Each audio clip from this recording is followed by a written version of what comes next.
This is the BlahCade Pinball Podcast. I'm your host, Chris Rebus, a.k.a. Shut Your Trap. Joining me, as always, halfway across the world, is Jared Morgan. Hello, Chris Freebus. How are you? Oh, addressing me formally now. Yeah. I'm doing well. Yourself? Yes, I'm doing splendidly this Sunday. Very well indeed. We're figuring out tech problems that we've been having, and hopefully we've worked some of them out once again until they stop working again. until something changes and everything breaks. So, we keep on saying, folks, this is the way. If you are actually savvy with doing these things and have tips and tricks or software that you think that we should use, or maybe mixing boards that we should have, things that actually make hosting one of these with a partner that's literally on the other side of the world, drop us a note. Let us know these things so that maybe we can make those adjustments. Work out something a little bit less temperamental. Yeah. Exactly. I don't know. Or maybe you watch these and go, oh no, it's a smooth boat. They do this really well. Ha. It's like, what problems? It's like a duck. The legs are going like this under the water. And but smooth and floating smooth across the top. That's right. That's right. But hey, if you want to support our show, feel free to go over to that PayPal and just look up BlahCade@gmail.com and drop us some coin that way. That way we can host this and everything else like that. And maybe you afford some of these pieces of equipment. That's right. See, yeah, we're not going to hit you with the subscribe and ring the bell crap, but we'll hit you with that every now and then. Yeah, we don't do that. You'll subscribe if you want to, basically. Wait, did we just do that? Keep reminding you. All right. Winning. And we kind of did, but we don't. We at least don't have like a lower third that says ring the bell and subscribe every single time we do a video. Oh my god! Right? It's like, yeah. No, thank you. All right. What's going on? What's going on? I'm trying to think. Was there anything of note?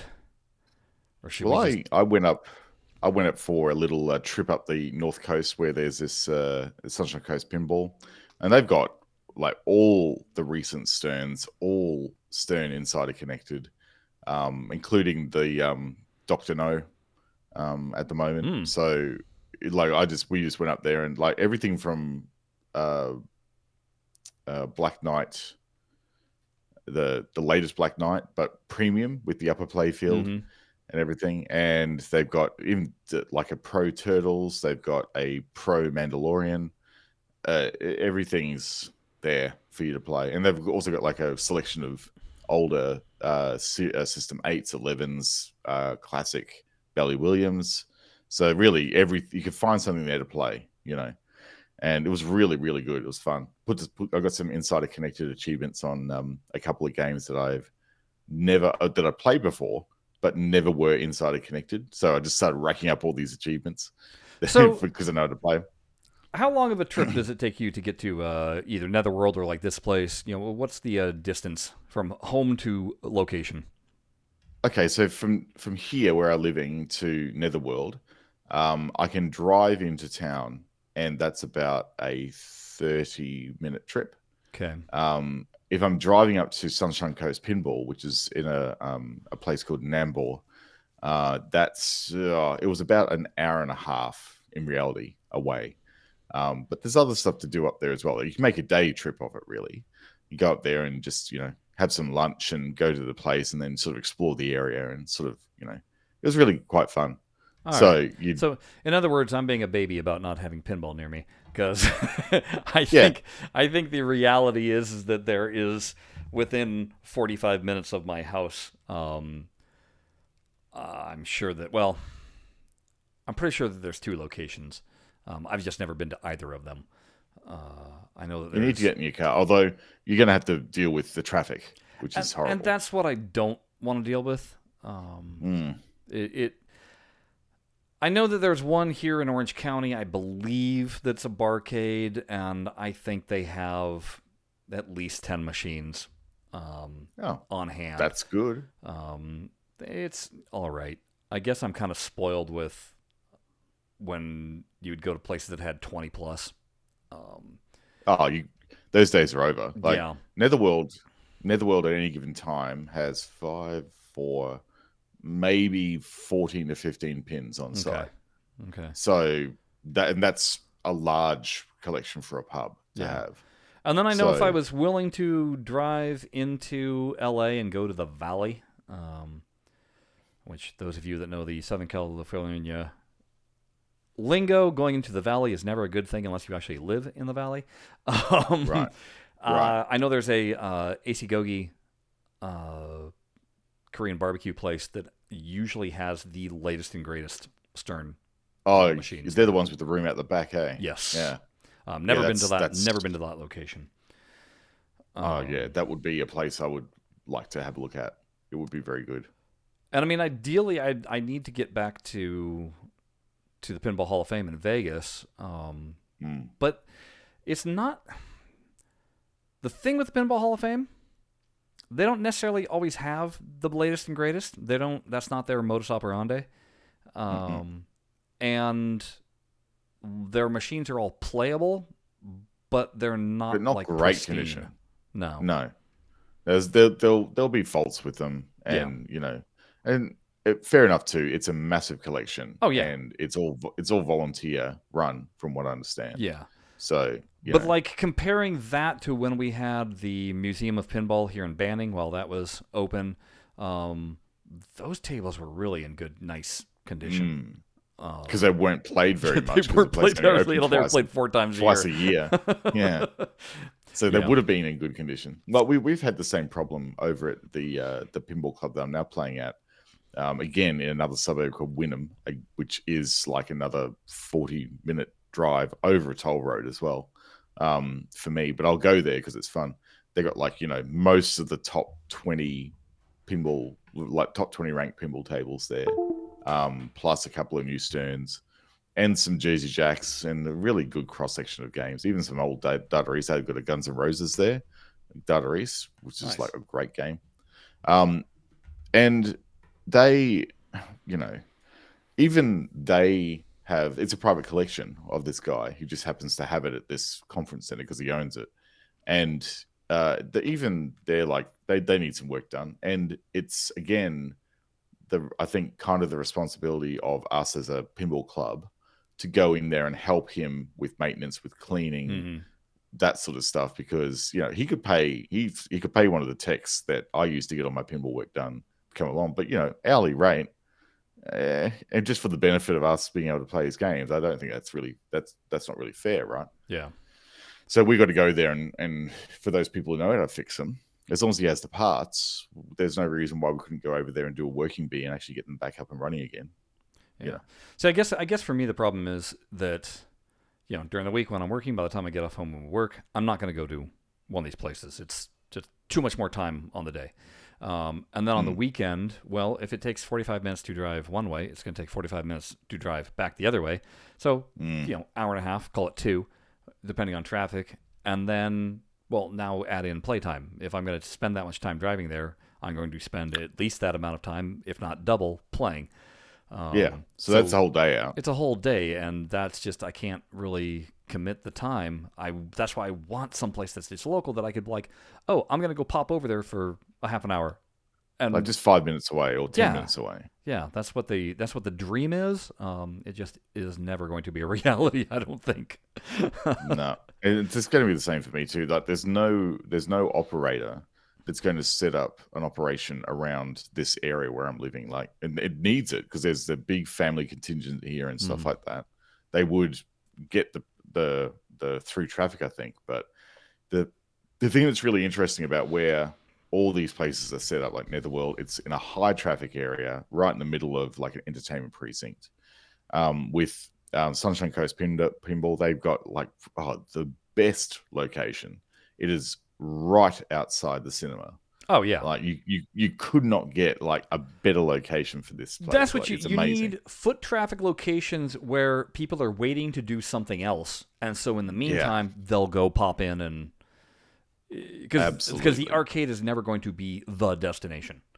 It never will be. It's a supporting part of the destination. So yeah, always the the through traffic locations is what you want when you're setting up a place, particularly if your business is just running the games and nothing else. So I think ultimately this is why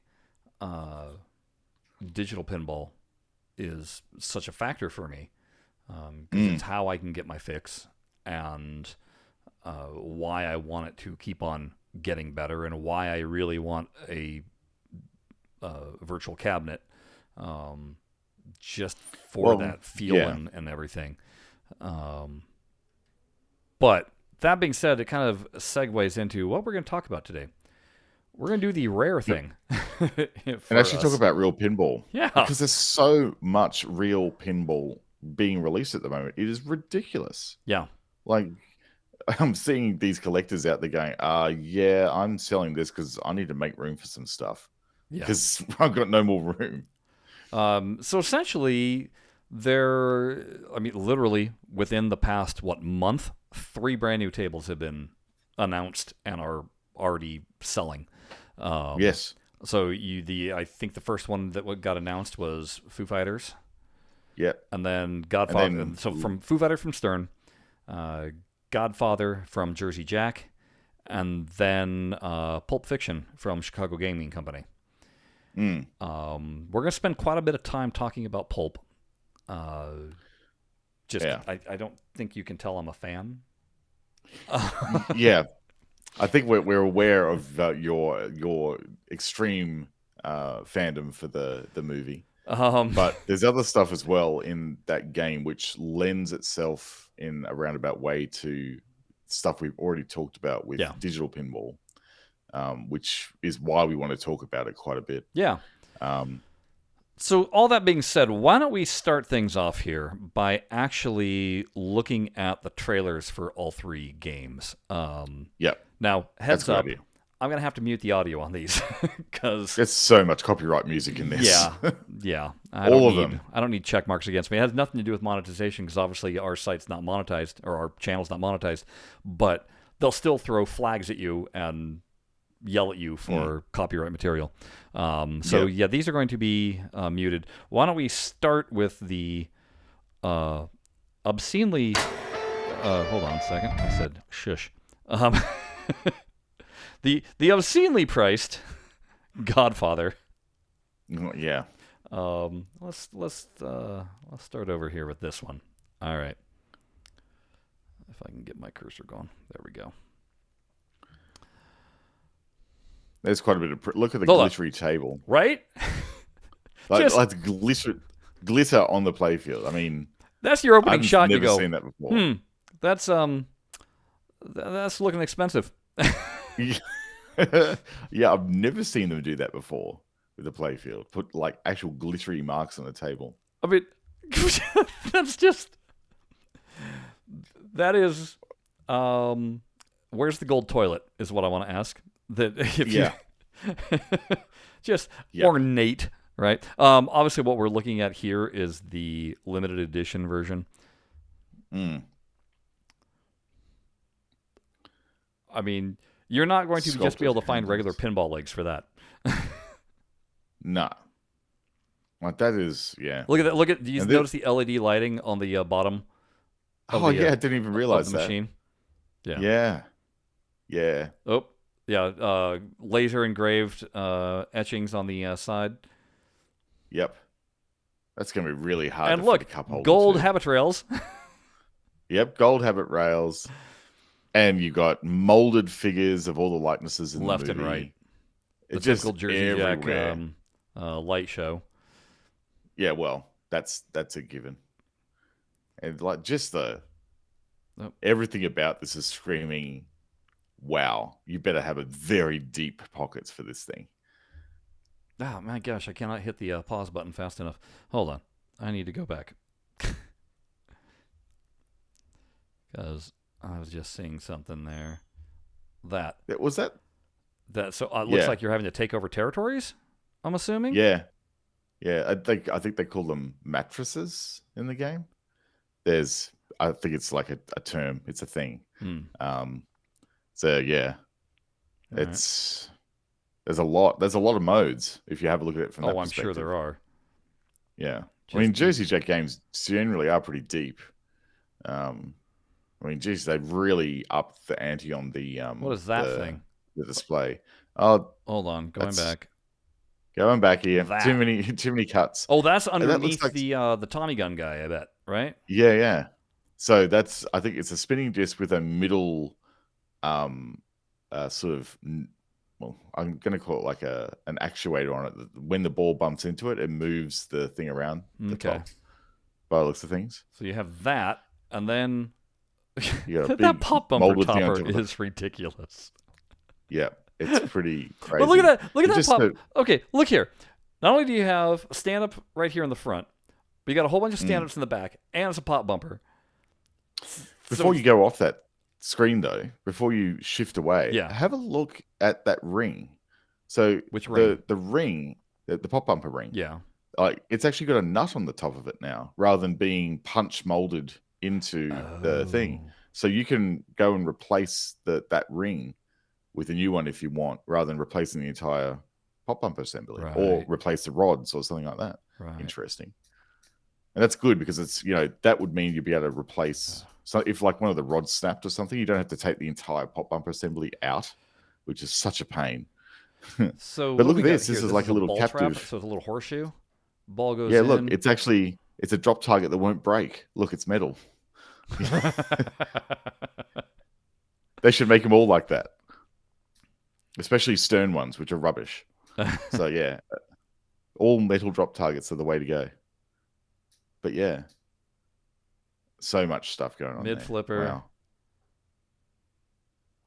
I love that. The topper. I love how the habit rail returns around, loops back, and then drops the ball rather than just going plonk. It's just that little bit of extra flair. So I mean, here's what I like. Okay, so your regular edition, and then, like I said, your golden toilet edition. Yeah, the no prices difference in on gameplay. these are ridiculous. Yeah, this one is like not that you can. Here's the thing: not that you can buy the limited edition anymore because it's already sold out. You can't buy it directly, like yourself, directly from the but manufacturer. At the time, 16 grand. Yeah, US 16 grand. Yeah, that's. Hope you like the gameplay. And that's what's blowing me away. People bought this, sold it out before laying one finger on it. Yep. I just no way I could do that. Not for 16 grand. I mean, all I can think of is you really, really, really must love Godfather. I mean, this would be a grail table for some people. I'm sure. Meanwhile, I'll call it standard edition. Not that they call it a standard. They just call it limited edition. So if you have a limited and collectors, but you don't have anything else. Anyway, yeah, well, limited edition. What do we see, Jared? Was it 12 grand? It's I think like 12 that. grand.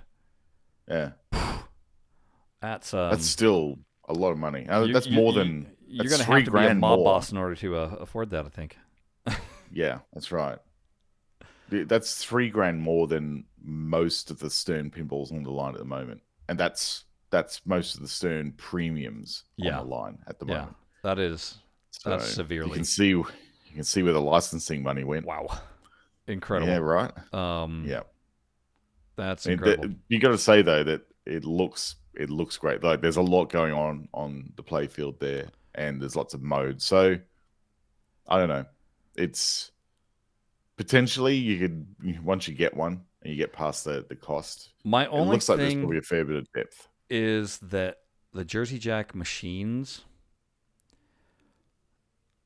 like a common knock on them, is that they're so into their modes that they are almost unfriendly to just walk up and play. So again, I get it, they're catering to that home market. Yeah. But as far as an operator, like putting one of these out on location, if not, they'll never get a return of investment. They'll never get a return. It's hard enough to get a return of investment on an $8,000 pinball machine, let alone a $12,000 pinball machine. Yeah. So, Yeah, good Even if luck. you're Good luck seeing one of charging those out two in the wild. coins, yeah, you won't at all see one of those out in the wild unless the person just doesn't care and just wants to put it out there. All right, Or wants to use it as a lost leader draw card for all the other games in their collection. yeah. All right, let's take a look at Foo Fighters.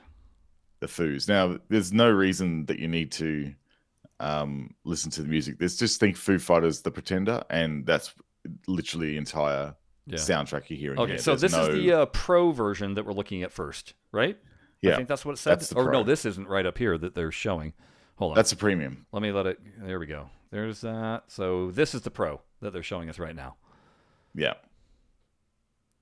Okay. I will say I love the art. The art's fantastic. Great art. It's Dirty Donnie again. A lot of fun. Okay, there's a good shot of what the upper. So you've got your. We'll call it the cardboard cutout. Yeah, not alien. the full molding of the. No. And but then, I mean, mechanically, the only thing that's different in that area between Pro and Premium is a magnet. Okay. Everything else is the same. Okay. And so flat toy versus three-dimensional toy, and then this is your upper playfield. That's the upper playfield. Kind of. Yeah. Well, I mean, on the Pro Edition, this is just a ramp. Let's just call it what it is. It's a ramp. Yeah. It's a metal ramp though. It's not a plastic one. Yes. and I will say, thank God, no plastic habit rails. Yeah, that's right. Everything's metal. Yeah. So I mean, that's really good. I think this seems to be the CERN standard now. Like for even pro games, will have the metal rails. Good. Which is good to see. Like it's definitely good. All right, playing around here. That's a Jack Danger in the wild. Who cat, designed the game? Some still balls. We're just going to pause there for a moment. Just again, it's so we got mid flipper up here. Yeah. So mid flipper, and you got a lower car. That's not a ramp. That's just our lane, huh? That is a lane, but that's the ramp. That's the ramp. So 2 ramps. Then they're staggered in. I am a fan of the stagger ramps. Yeah. Rather than being a fan, like a true fan layout, you've got your close ramp, your long distance ramp, and then your mid flip, your mid ramp. I like that. That's a lot of shots. That is a lot of shots. Game. Like that's a lot of shots to take. Drop targets, stand up targets. Yeah. Drop targets standard in the pro bash build, toy, I guess. Nice. Yeah, I don't know if you would call it a bash toy, but bash area. Once you lock a ball in there, it's a bash. Well, so it's another captive ball. Oh, okay. So we've seen that pin mechanism before in X-Men. Okay. So that was the thing that you used to lock balls in Magneto lock with. So you have a lock ball there, and then you have the captured ball over here. Yeah. Too. Yeah, that's a lot going on. Yeah, that's a lot of stuff in a pro. Like you normally don't see that much stuff in a pro build. Look at that. If I had just waited 1 moment. All right, here's your premium. Now the premium. So big now molded fully thing. Molded. And that upper playfield. So looks like there's still the ramp here. Yeah, you still get the under playfield ramp, but it's the right ramp that feeds the upper playfield, I think. This one here? Yeah. Oh, yeah, I think you're right. Yeah. Okay. We'll see as you progress forward because they'll have a good shot of the upper playfield. Let's see. Yep, so it feeds in. Yep. Bang. Oh, that is backing up. That's the thing that everyone is like that's absolutely losing their mind about. That like death save post. Does it raise and lower? It does. Okay. Yeah. So it's essentially like it's called overdrive. And I think you might actually activate it from the lockdown bar. So it's like MagnaSave, but you activate it and on demand. So not only do you have to remember to activate it, but you have to remember to hold your flipper up and nudge. No, you don't need to nudge. It's designed to pop it up onto that right flipper very consistently. Oh. If you rewind it back, rewinding. If you Hold go on. back like 4 seconds or so, it'll show you how the ball just like knocks down there, and there's no tilting involved. Because if I was really good, I'd know how to do this at half speed. Let's see. Oh, you're right. He didn't nudge at all. Yeah, you just open up this is that overdrive pin is going to be really interesting when you're cradling balls. There was I think they did in the gameplay video, they showed someone doing some very nice ball management skills there. Like they actually had a captive ball trapped on the right flipper. They needed to use overdrive. So they lowered the flipper just with enough time for the ball to pop up on the flipper, then flip both up. Oh, wow. Like, just to do it like that. It was just like, oh, so good. But again, So, I like this frame that we're paused on here, just again to look at the art. Oh, I'm so glad they've moved away from Photoshop. Oh, and right there, before you go any further, look at the targets in the lanes there. So you actually do, if you capture a ball, it will roll back and hit those targets and do something. Oh, I didn't even notice that right there. And that's in the Pro as well. So that's a Pro feature as well as a Premium. Oh, that's interesting. Which again, it's loaded with stuff. Does it prevent the ball then from backing up farther? Like, does it hit that and then just roll down quickly, or is it able to still go up the lane a ways? I think because you can see that the slingshots are very shallow. So see how they're basically just one rubber pretty much without the big triangular form factor. So there is an accommodation in there for the ball to do stuff behind there. I don't know if it will quite go straight back up the lane, but I think based on that geometry, it probably would. Okay. Or at least a little bit. But I mean, that's so cool having a target in the lane. I mean, that's another innovative feature. Glad you pointed that out, because I would have missed that completely. So that's like, let's see, you got the pop-up post, you've got the in-lane targets, you've got the other things are sort of like we've seen them before, but those two things never before seen on a pinball. Okay, let's see what else we can see. Yeah.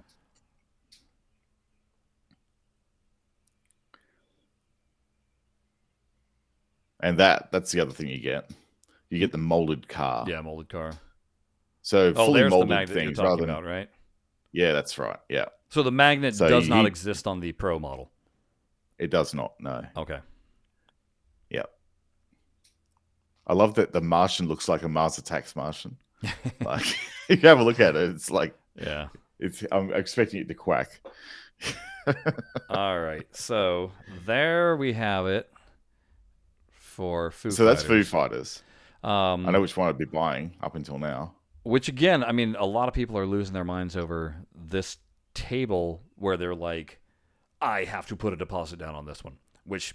And everyone has that I've spoken to that collect pinball. I will have one of those. In fact, the guy up at Sunshine Coast we're talking about Foo Fighters. Yeah, I've actually got 3 on order. So one for here. So like a Pro probably for the store, a Premium for my home, and then a couple other ones for people who also wanted me to order them and set them up for them. I mean, he's got like 4 or so on order. The thing about Foo Fighters, and in terms of a music table, I think this would be one of your more inviting because A, they've been around for years. B, they're not played only on one type of station. Their music is, it's not that it crosses genres, but it's cross-generational. Cross-generational, and a lot of people have heard at least a few of their songs. So, I think anyone, if you go, what is a Foo Fighters song? They'll go, oh, well, Monkey Wrench, which is in the game. Like the actual song list in the game, they've got original songs in the game as well. And the song list is pretty strong in the game. Like there's a lot of well-known tracks in there. Because I felt like the Kiss table, very specific to an audience. Same with Iron Maiden, very specific to an audience. The Aerosmith one, well, there's your classic rockers, but young kids aren't going to care a lick about it. I played the Aerosmith table just yesterday, and like I was loving it because I liked that era of Aerosmith, and I'm familiar with it. Yeah. But it's definitely old Aerosmith, not right. Just Push Play era or Nine Lives era. So yeah, it's definitely the vintage era. The Metallica, is verging. That's closer to what Foo Fighters was accomplishing. But again, a lot of people know Metallica. They're pretty mainstream. But like, if you're somebody that likes pop music, you're not going to like you're not going to care about the Metallica. Same thing with AC/DC. No. So I think that's where the Foo Fighter one is probably why it's hitting that right chord, because it's mainstream enough.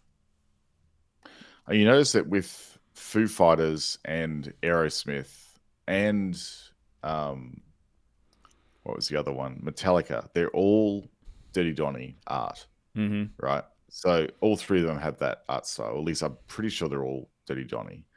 So it seems that from music tables to widen the appeal, Stern are smart enough to realize, well, we need to make this like we don't want to see, photoshopped stuff from album In other covers on words, there. let's not make Elvis and Rolling Stones again.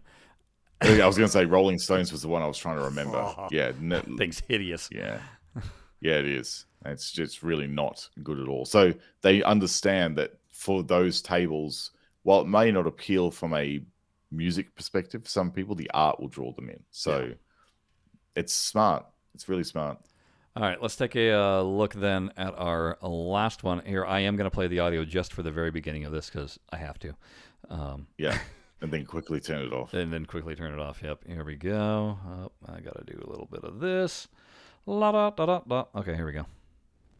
And I will strike down upon thee with great vengeance and furious anger those who attempt to poison and destroy my brothers. And you will know my name is the Lord when I lay my vengeance upon thee.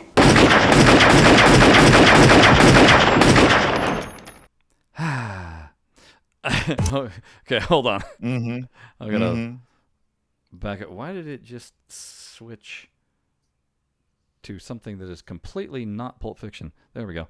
I'm like, I don't even know what that game is. I'm just gonna point out one thing right here. Oh, That look at that coin metal door. coin door that looks like a ballet machine. Ugh. And deliberately done. Oh yeah, I mean it even has the start button right there. Yep.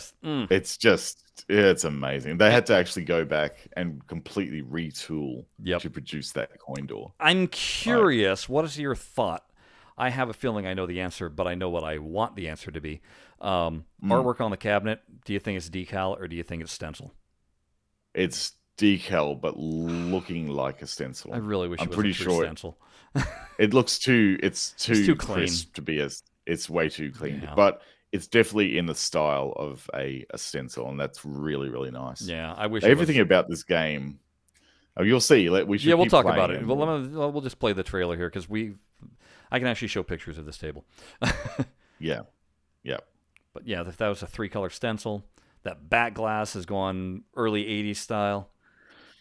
Yep. It really is very nice. Mark Ritchie.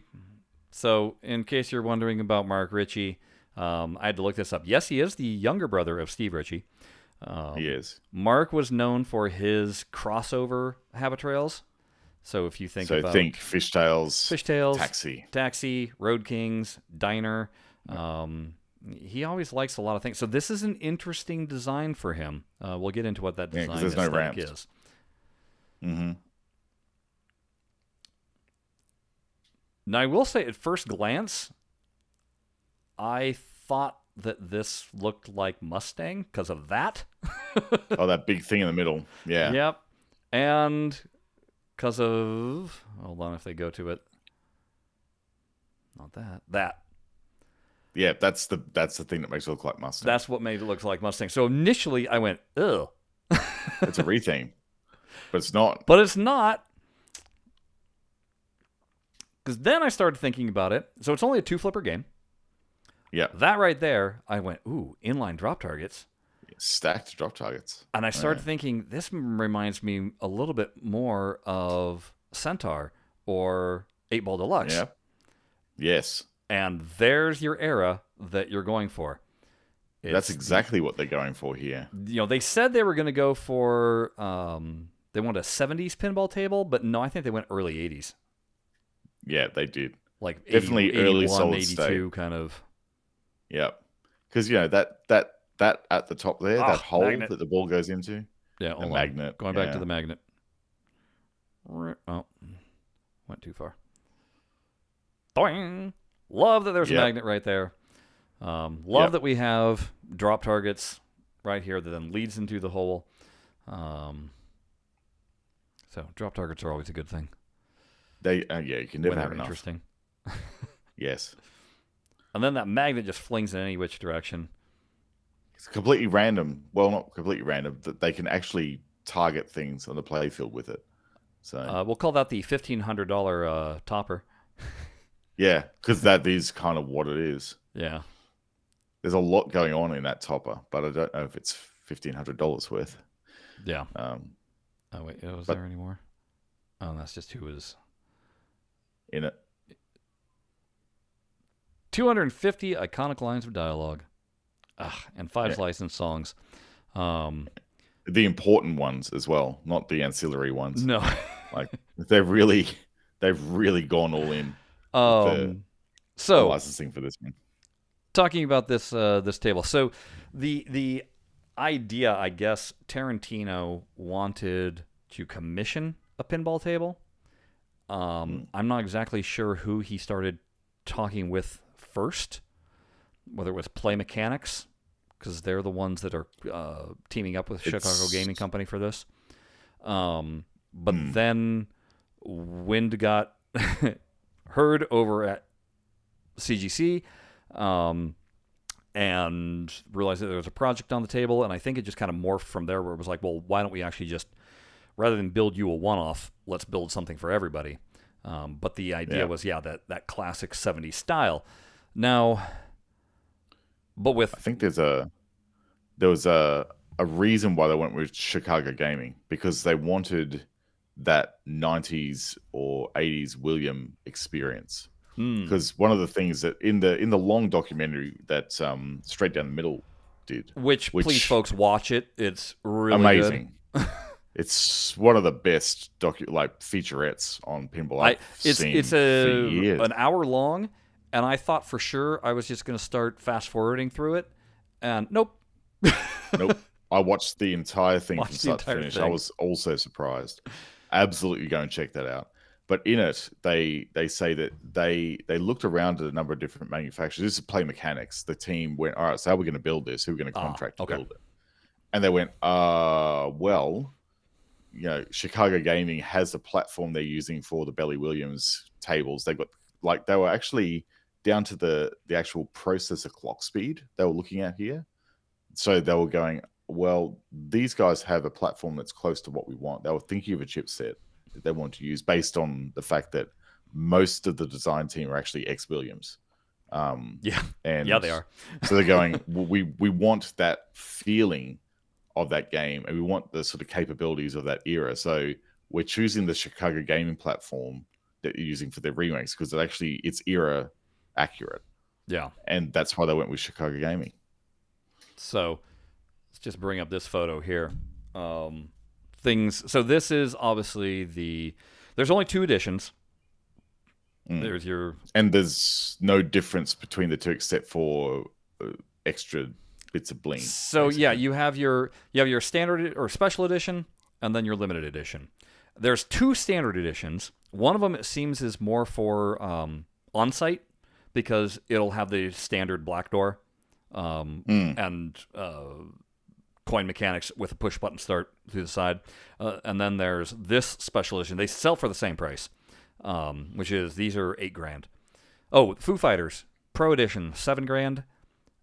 The premium is about premium is $97.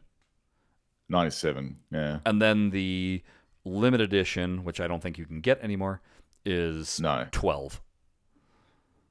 Yeah. So think about that in terms of if you were to buy of these 3, if you were wanting to get one, what you could buy for your money.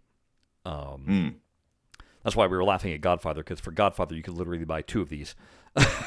You could buy yourself both a Foo and a Pulp Fiction, or you could have that one Godfather. So, the steel coin door is only on the 1 special edition, and then this grill here is only on the limited edition.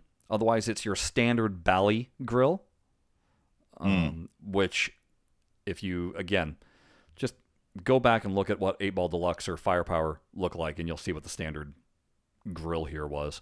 And then this topper. I love the fact that they've kept the old school neck for the back box. Yeah. And surprisingly, only one speaker as well. One speaker in the head. And I think they've also got one in the body. But that's, again, watch the featurette. They've done some pretty cool stuff in there. The sound designer for this game is something Thiel. Yeah, David Thiel. David Thiel. And David has been around ever since he's actually done some sound design for games as early back as the era of Gottlieb that I have. Okay. So the 1980s Gottlieb games. All the way through Data East, Sega Pinball to Bally Williams. So he's had his hand on all different types of sound design systems throughout the era. So his experience with being able to manipulate sound on limited hardware is just second to none. Yeah. This guy knows how to do it. Anyway, continuing on. Yeah, so the pinball topper and the mirror blades and a shaker motor. That's literally what you're getting with the limited edition. So otherwise, the playfield, the layout is identical. The toys are identical. So yeah, the experience in the playfield is unchanged between the editions, and that seems to be the standard now when they're doing, except for Stern, with all the other pinball companies out there that do stuff like this. And then this back glass. Oh my god, there's a whole story about the back glass and the design of it, just the art design, but the score displays. They had to. You can't just go buy plasma-filled gas displays anymore, and they had to figure out a way of recreating this with. Now, did LEDs. I get it wrong? Did I say LEDs or is it LCDs? The LEDs. So they're like, I've got them in my Gottlieb machines. You can buy them aftermarket displays, and they're just LED segments, individual units that they've just put all together on there. Okay. So these ones are they are alphanumeric displays. Right. I thought initially saw it, they were only alpha. Yeah, I'm almost thinking of this is like Tomcat F14. Like how it's reading that out. era. Yeah, that era. So again, we're going like playfield wise, you're looking at 81. Back glass wise, we're looking at like 86, 87. In terms of design there. Keep on going through some other pictures here. Oop, it helps if I have my cursor on the right thing. There's a good look at your play field here. So again, when I'm thinking, that you got your in row of drop targets here, you got your magnet over here. I love just how clean your display area is. Yep. The way they've actually incorporated all the lights into the artwork as well. But like you've got... I was just going to say, just look at the negative space with the blue. Yes. It's deliberate. Yeah. Your eye doesn't sit there and dance around going, what am I looking at? What am I looking at? You're drawn to that center collection of lights. Like it's just... Again, the pedigree of the people making this table, they've really gone and leaned heavily into their knowledge of the era and just put together something that's really faithful to the way games were designed back then. I mean, just at first glance, obviously you can tell that you're probably going to have to light up all the Pulp Fiction lights. Your multipliers are here. You can tell there's 5 people that you need to collect. Yeah. These are your mode lights. Yep. Get to your wizard, and there's a whole story. Josh Sharp did the rule set on this, and there's a whole discussion about them wanting to go old school with making it a table that you could just walk up to and know how to play by sight, but then there is each mode has a depth to it for those that really like mining, but it's not necessary for progression per se. No, it's just if you want to really, get the points. Yeah. You can do that sort of stuff, but like progression towards that that wizard mode as well is not easy. No. Like to get up to the wizard mode, you're going to have to work for it. I think not Scott, Josh was saying it took him about a year to crack it. Yeah. So this is also only to the limited edition. It's the Bad Mother Flipper edition, which is love that. So you get a wallet with like guns on it. Yeah. So, keep on looking through the images here. There's your fully molded character with the suitcase that spins around, full of light. What's inside? Yep. LEDs. Yeah.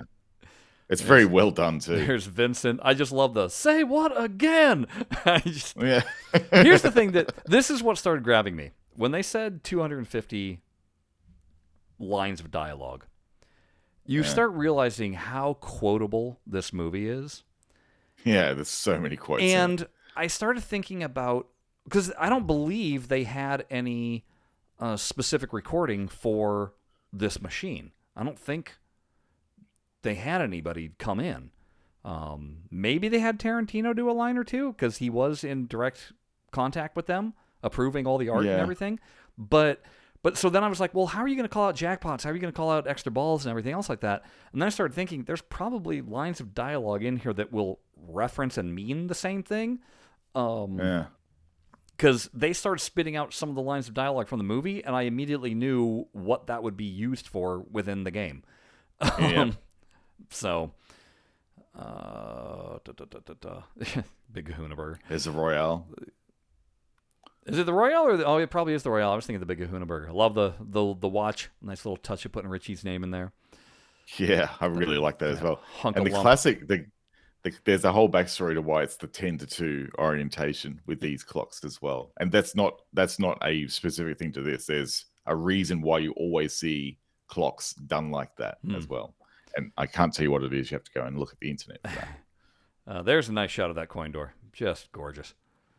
Love that. Yeah. That is just brushed metal, and it's beautiful.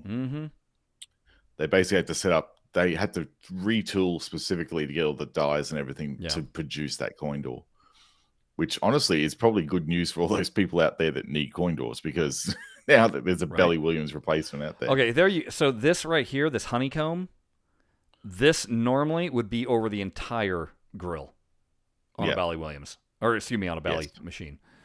Well, I think Williams also at that era. They all were using the same stuff. They were, yeah. So this is just a little extra flash.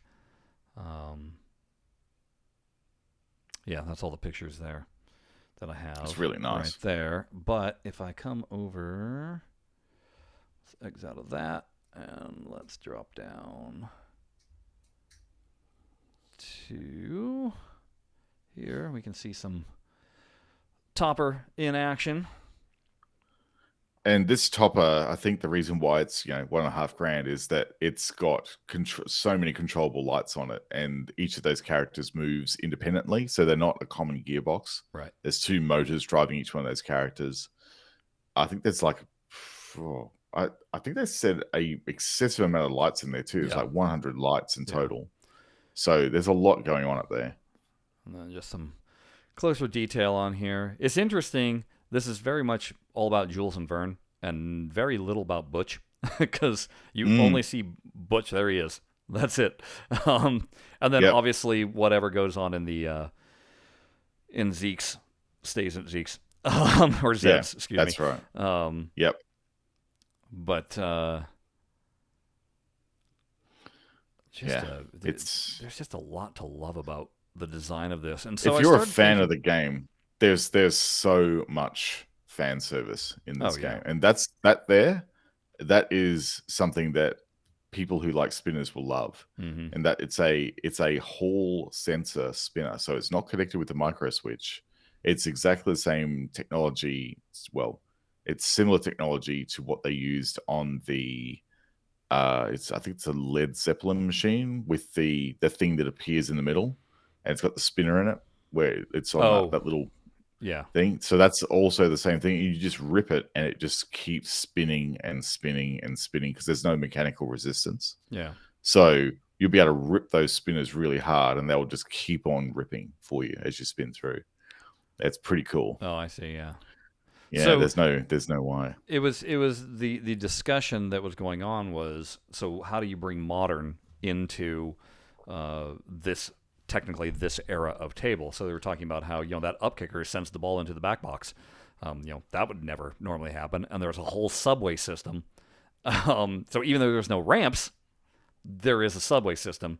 So that's kind of interesting. So it's again taking that best of the old school design, but throwing in the modern twist. The thing that appeals to me so much about this is I love System 11. And I love, the two machines I have are 8-Ball Deluxe and Firepower. Now, I really don't give two cares about Firepower. I would trade that in a heartbeat for a Centaur. And if I had those two machines and then you threw this right next to them, everything about it would fit in just perfect, from that back box design it'd be to the layout. era correct. Yeah, it would just fit in so nicely. Even the coin door, even the coin door would fit. Yep, like everything would look the same. Yeah. So for System love 11 that touch. and System 8 collectors, Yeah, this is like an obvious choice for them to just slide into their collection and have something that gives them so much more longevity in play, but still looks the part in their lineup. It's just really cool. And I love that with the audio. Yes, you have the R-rated audio, or you can have it bleeped. So I'm glad that there's that choice to be in there. Yes. Because there's a time and a place for both. I definitely couldn't have the R-rated audio on here when the kids are here, but when the kids aren't here. Right. Exactly. Yes. The soundtrack songs that they picked are definitely the songs that you remember from the movie most. So that's really nice. And then the way they integrate some of them into the gameplay is great. The thing that caught me a lot, though, was with talking about the rules, and it made me think about all the things that we've just been talking about in regards to Zen and their design. Yes, where it's again that making something that is appealing to walk up to and play, and not have to go to the rules to look at. Right. It's the thing about that is all intuitive. Yeah, but it's not just that shallow. The depth is there. It's that after you've played it and are used to these things, that then you start going in deep. But even and they made mention of some of the items that where it's the standard pinball tropes of how to light things and how to get things going. You've got the really sort of basic things that you know from that era, right? So I'm just scrolling down to have a look at it. So the rules and code, this is what you see on the lockdown bar. The apron. It's like, to skill shot, you just make the top saucer with the 5 arrows lit to score the skill shot. That's all you do. You plunge accurately to make the skill shot. Easy. Then your 1, 2, 3, 4 lanes give you either bonus X, extra ball, or lights royale with cheese hurry up. So these are the sort of thing. I won't go through each rule, but the rules are just one line, and that's it. Yeah. You don't need to know anything more. They will fit on the apron. If you can't fit your rules in the apron, but the primary rules on the apron that you would encounter typically when you're playing a game for the first to fifth time, then your rules aren't ordered correctly or presented. The way you roll out your gameplay in your game, that should be your first clue if you've got it right or not. Can you put it on the apron? Can people understand it quickly? And then it's for me, it's the smart choice of using music. Zen kind of takes this one piece of music and ride the entire game the entire way, and it's like, no, you need the ebbs and flows, the starts and stops of everything, to let you know that auditory cues help you know that you have done something or you're in a mode. Your hurry ups, all that jazz. Even if it's something as small as like a little leitmotif or something that plays over the top of the bass music to punctuate when you're starting and when you're finishing. Like, you might have a starting leitmotif and then an ending leitmotif of music when you're getting close to finishing, or like to give you that feeling that you're counting down, you're losing time, you're about to time out. Think like using something like Garfield as an example of that. You could have 4 modes running. You wouldn't know when they time out because they just they count down the back box in the DMD. You got no idea when they're going to land. There's no urgency to what you're doing in the game. Yeah, like this is sound design. This sound design element is what Zen needs to focus on in their games, and call outs that are specific and meaningful. They did it very well in Snoopy. We're talking I'll about give them that. 250 callouts. That's a lot. I would think that Zen at most, like let's just take a look at like Mandalorian. I'd be surprised if they had 50. I think you might run into more during the modes. It's just that the modes are kind of hard to get to in the game. But if you think about it, each sort of phase of the mode, and this is where they kind of do it right. Like if you think of that first mandatory mode that you have to get in The Mandalorian, where you're doing the IG-8 mode, like they step you through the scene. That whole episode is sort of played out in parts. You got to get all the cardboard cutouts down first. Sure. Then you got to shoot the thing, and they tell you, they sort of roll that out when they're doing it through the thing. So call out wise, I think there's a lot, but specific shots like shoot the left ramp or shoot the right ramp, there's none of that. I also just think that a lot of times in these kind of games, you start hearing the exact same call out over and over and over again. Yep. And you're like, oh, God, stop. And that's where it's like, if you only had a whole bunch more callouts that you could shake it up with that would still relate to the mode or still, to the character that you're, dealing with. But as you've, great, you've knocked down one thing. Well, now the callout's different as you knock down the second thing, and now the callout's different as you knock down the third thing. I don't know. I feel that the 2 areas that Zen is lacking is in their call-out choices and then in their lighting decisions. And again, looking at what they're doing with this, they were talking about, what's something that we can do that they couldn't do in this era of pinball, and it has to do with lighting. And they were like, modes, the lighting changes completely. And I don't think that Zen spends a lot of time on their lighting because their originals, they light them for playing on a video screen with everything evenly lit, not on site where you actually need your GI lighting to do things. That's right. So it'd be nice if they would spend a little more time programming, maybe not even just programming, maybe placing lights.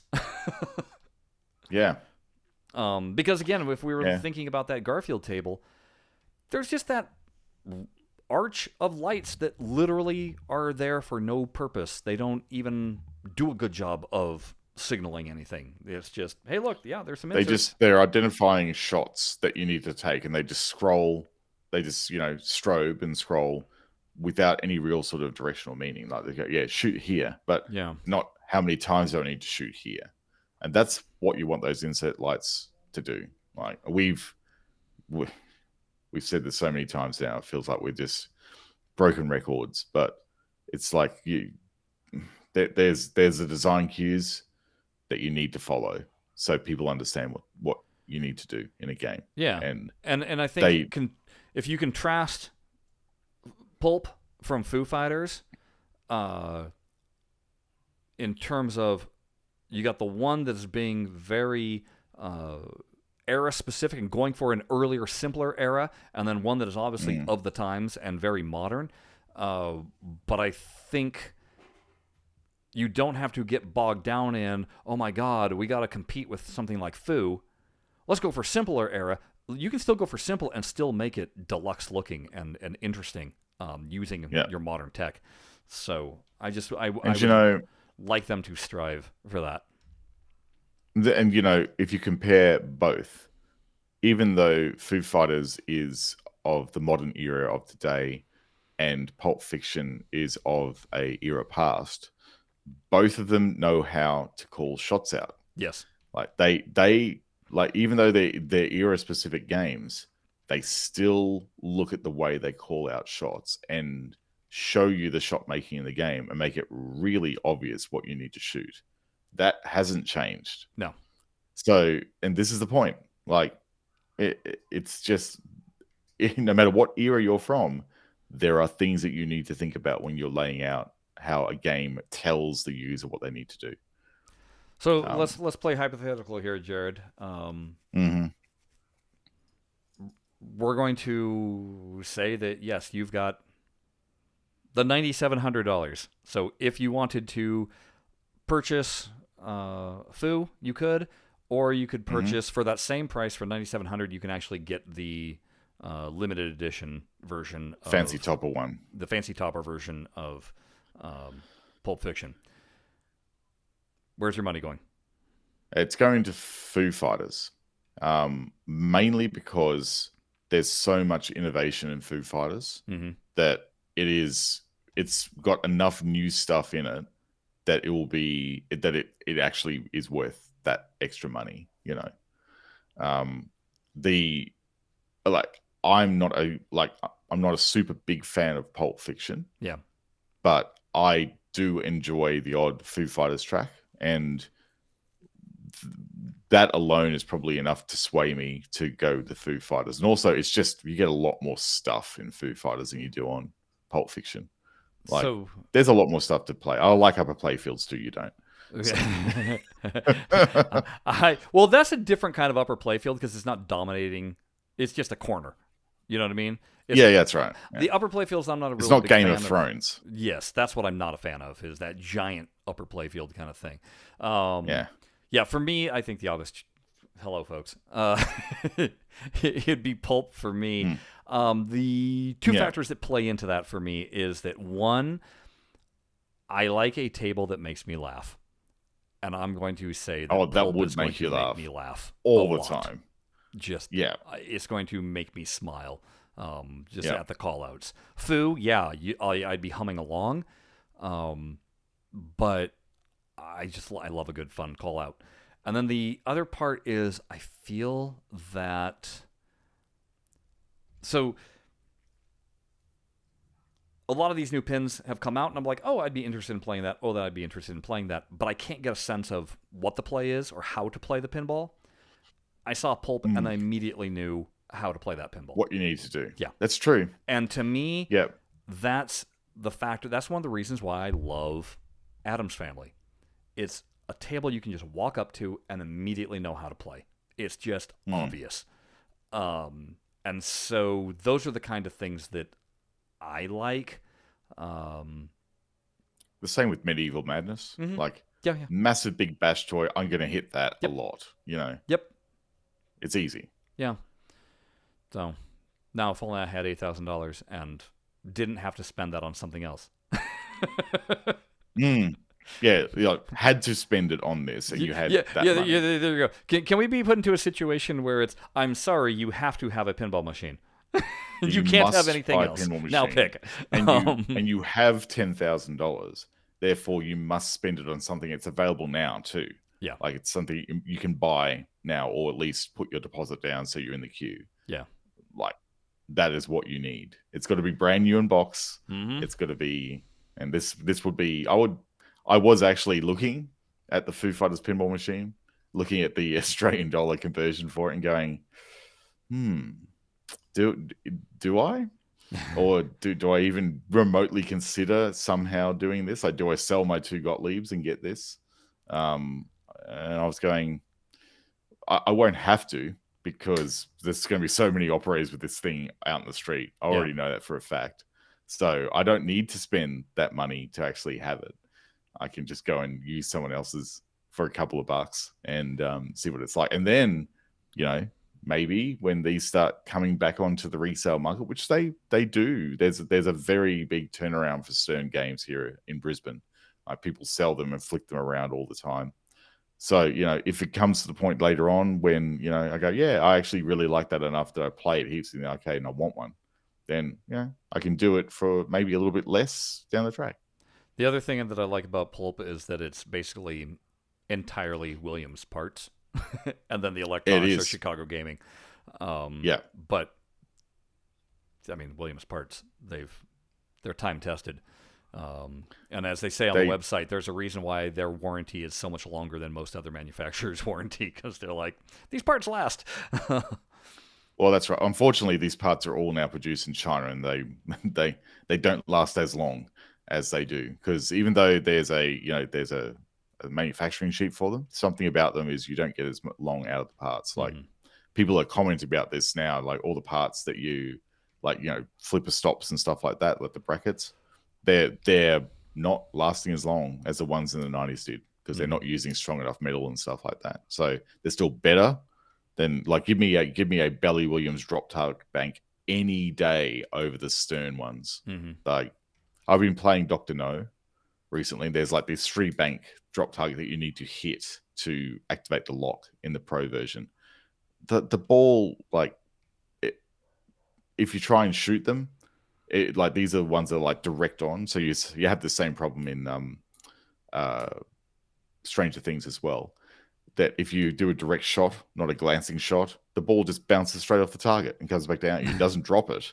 It just, like, it's, you gotta have like a soft to medium shot, not a hard shot. And there's a mechanism problem in them where there's like the thing that stops the drop target from like just dropping down when it resets, a little thing that locks the little lip of the drop target over it. It's plastic. It's not metal. So it breaks like all the time. One of the operators at Netherworld was saying he had to get rid of his Stranger Things or he said, I either have to redesign how the drop target works from that perspective or flick it, because I can't have it on site. It's not reliable enough. So is that the same thing then with Chicago Gaming, that their parts are all made in China also? They're using original, like, Belly Williams mechs. Right. So that's what I'm saying. I like the idea of original Belly Williams parts. Now, I do too. Here's the dilemma that I would have if I had, again, I have the money, I have to spend it on a pinball machine.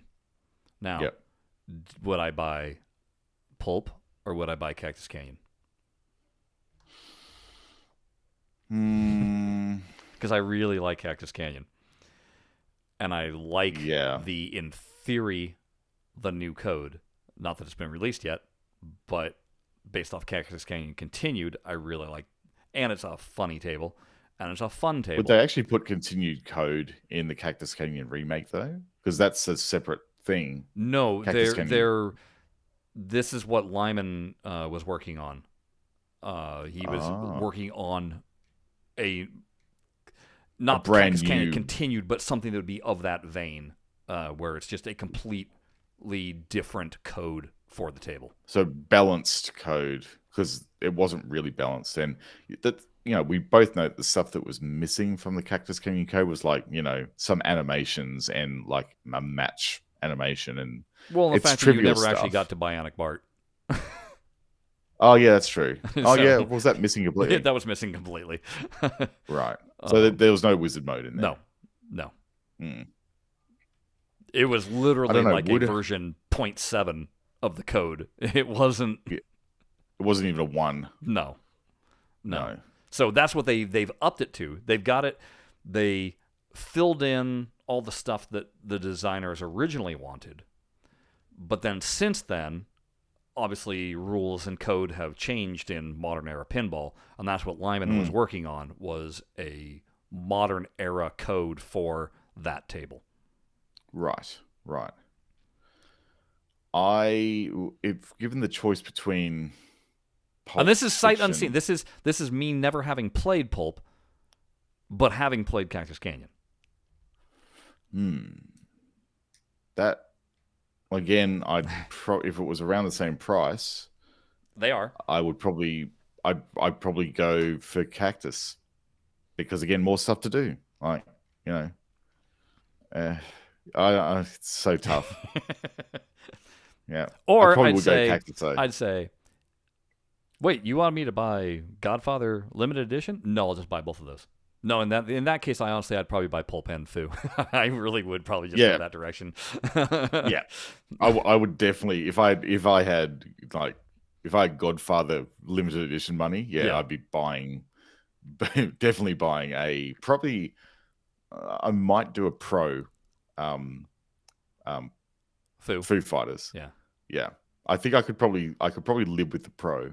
Like, there's some cool features in that premium, like the upper playfield and the post. But I think with the post thing, they just implement that as a virtual ball save.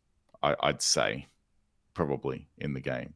So you know, I it could would probably really make me happy. What's that? If we were getting digital versions available to us. Oh, yes. And you know what? Here's where, if you were to say, hey, this is getting released right now as a physical machine, but you could have this as a digital version for $50, I would be very tempted. Very tempted to be able to play it right now and just go.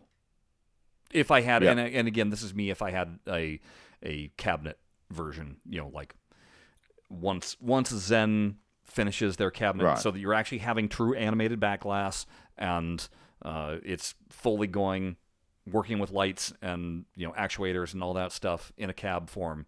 That's what I'm talking about. I'm not talking about console version, because I don't think that'd be a steep price to pay for just a regular console version. Oh yeah.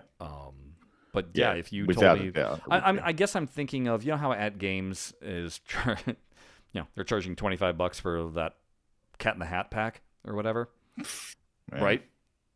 But I'm thinking of that exactly where that's the only place you can get that is in their cabinet. Yeah. So make it a cabinet exclusive thing or something like that. Sure, that eventually is going to be coming to consoles, maybe a year or two down the line. But yeah, do the year exclusivity for people who have the cabinet and do all that sort of stuff. Who we're sort of speculating that the way they're going to do cabinet is probably a Pinball Pass related thing. Yeah. Moving forward, so if that's the case and you're paying a monthly subscription, then that's a subscription benefit. You get access to this game. But God, how great would that be, though, if Chicago Gaming is starting to do their own pin, new pins, on top of what they've already done with just their backlog or their DMDs.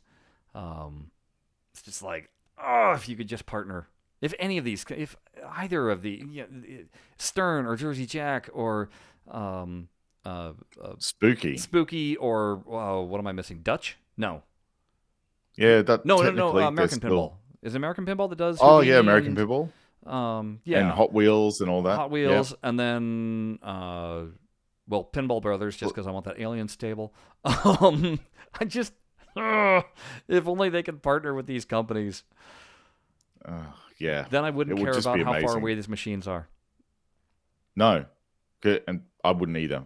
The thing is, though, that I have been, as you know, playing in the events fairly regularly now, and really enjoying that aspect of Pinball FX. It's great. I love the competition. It gives you the feeling of a actual tournament, but with a much wider selection of players. And when you're ranking up towards the top end of that leaderboard, you actually feel, hey, you know what? Like, there's lots of really good players out there playing these games, and I'm not terrible, like, ranked in these. And I've gone and I've taken those skills that I've been, like, it might be, let's say, Creature from the Black Lagoon is on rotation, and so you're playing that in a unusual format, like, it might be flips or it might be time limited or something. And, you're adapting your playstyle to suit that in FX, but you then go and take that same playstyle where that if I'm playing at a time, I want points. That training about how you actually exploit points in that table translates very well into a tournament setting. Mm-hmm. So you can take that same learning and apply it to a tournament game and do very well. And I have tested that out at the Wynnum Center, which has a lot of the top 20 ranked tables of all time, and it works. Like, I got first last time. And would you say, because this was my experience, that unlike Pinball Arcade, your muscle memory that you get from Pinball Effects doesn't work against you on a real machine. It doesn't really, no. Because Pinball Arcade, it worked against you on a real machine. You got so used to the muscle memory of playing that you went to a real machine and it was like screwed you up completely. Yeah. You definitely do need to. It's more about understanding the rules and getting your head around the rules to make that muscle memory. You're always going to have to go to a table and see how it bounces. Like, sure. The first thing I do when I walk up to a creature from the Black Lagoon is I test the kiss plunge off, like, to see if I can get that first start to sequential film, because that's something that I'm doing regularly now. I'm actually targeting sequential film. It's not only that, but it's as you do that, how it bounces off the left flipper and how that dead pass is. That tells you everything you need to know. Because that's all about move your car and being able to move your car reliably and safely. Yeah. Yep, absolutely. Those are two things I test whenever I walk up to that table. And you get used to thinking about that when you're playing these tables in Pinball Effects. Yeah. So it's just having the ability to be exposed to the rules and be able to experiment with different play strategies on a table, that when you go to the arcade and you're standing in front of one of these machines and you're putting your dollary bucks in,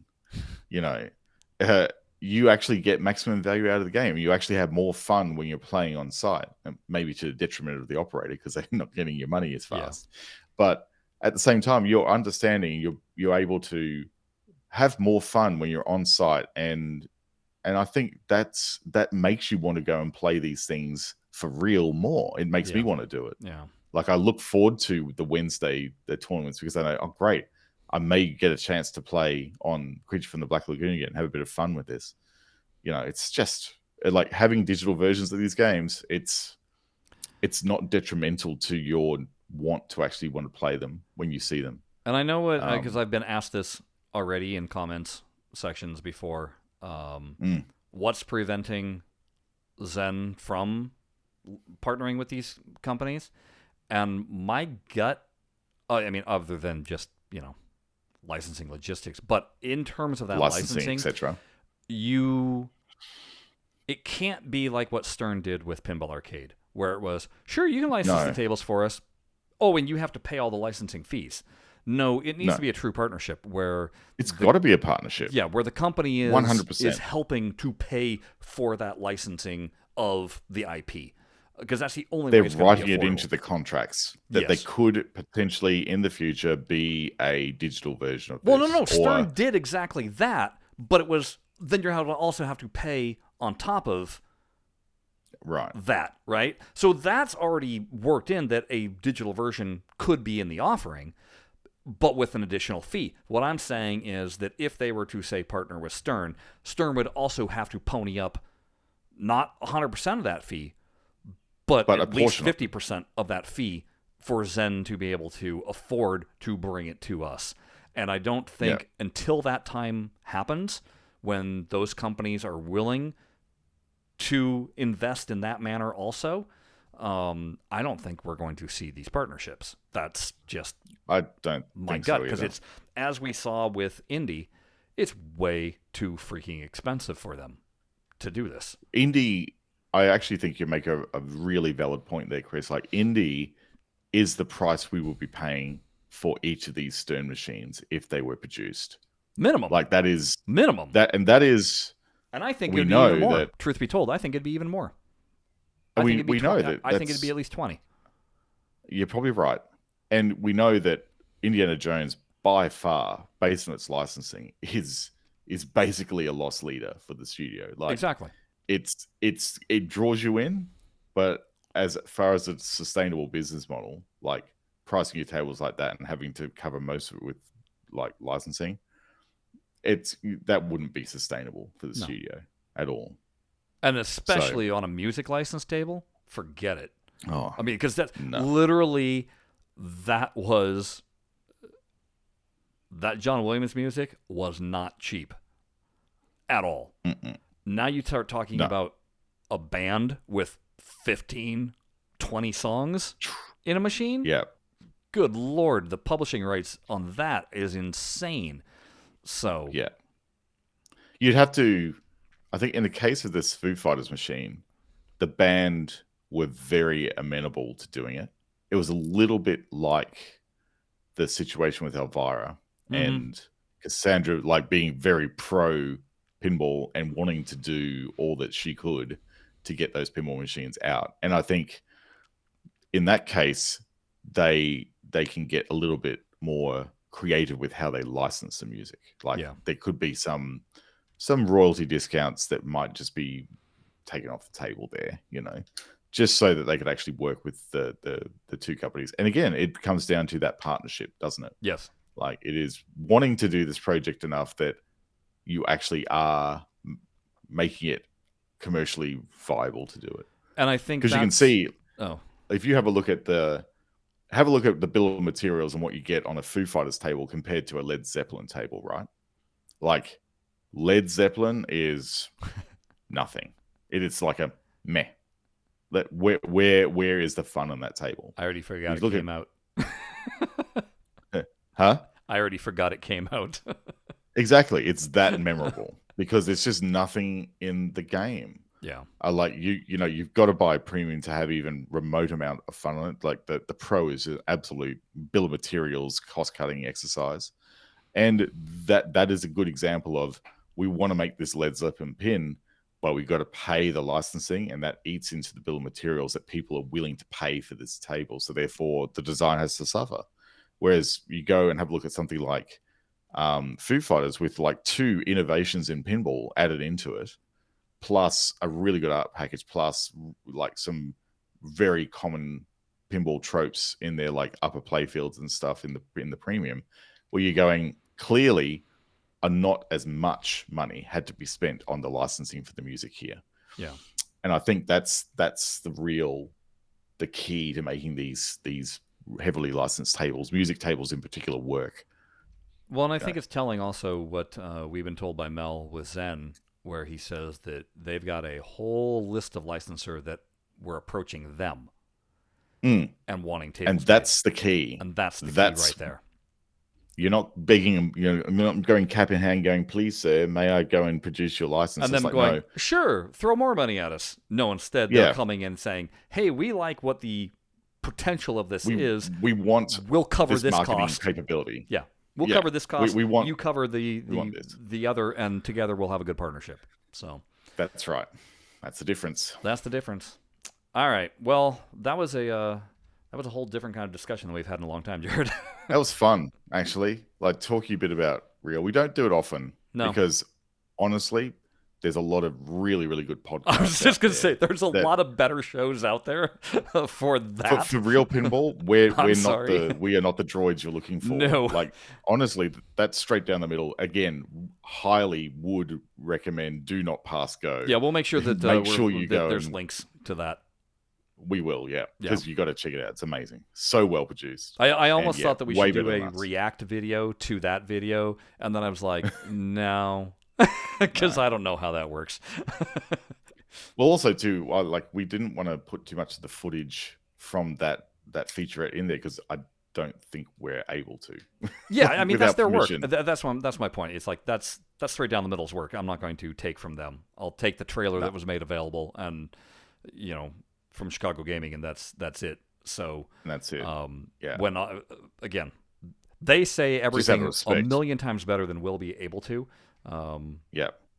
So, and if we just played the video, I'd just be like the entire time anyway. So, yeah, it'd be very one-sided. It'd be like a let's watch, not a let's play. It's interesting. It's as of this recording, March 18th and 19th for Jared. We haven't heard anything about next pinball show. No, it's been nothing announced, and everyone's there's. And in the BlahCade Discord, everyone's sort of asking the question, well, it's a bit weird that they're so quiet. And also, I think one of the people in there was saying that why was the Celebration stream cancelled and then not rescheduled? Or like a makeup pinball show or something?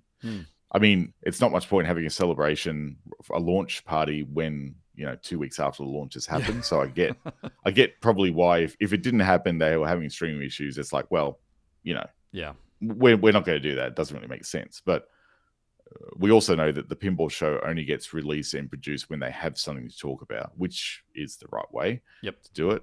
So I would think we could probably expect end of March, maybe mid-April for the next pinball show. Yeah, so maybe next time when we have our show, we'll have actually something specific to talk about of that nature.